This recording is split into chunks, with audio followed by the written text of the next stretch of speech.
সকালবেলা দুমদাম আওয়াজ শুনে জানলা খুলে দেখলাম কারা যেন বাড়ির বাইরে শীত কাটছে।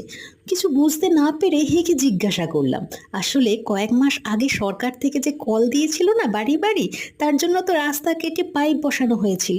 সেই রাস্তাগুলোই আজকে সারাই করা হচ্ছে। দেখুন, একেবারে চকচক করছে রাস্তা এবারে। দুপুরবেলা ভাই এলো বাড়িতে, এতক্ষণ ওর জন্যই অপেক্ষা করছিলাম। আমরা দুপুরের খাওয়া দাওয়া সেরে নিয়েছি। এখনও রাস্তা তৈরির কাজ চলছে আমাদের পাড়ায়।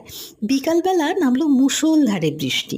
বৃষ্টি দেখতে আমার ভীষণ ভালো লাগে, তাই যখনই সুযোগ পাই আর বৃষ্টি হয়, আমি এই জানলার ধারে বসে পুকুরে বৃষ্টি পড়া দেখি।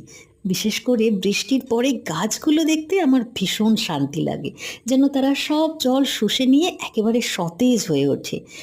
বিকালবেলা মিস্টার একেবারে কাকচান হয়ে ফিরল বাড়িতে, যেটা দেখে কিন্তু আমার একদম ভালো লাগছিল না।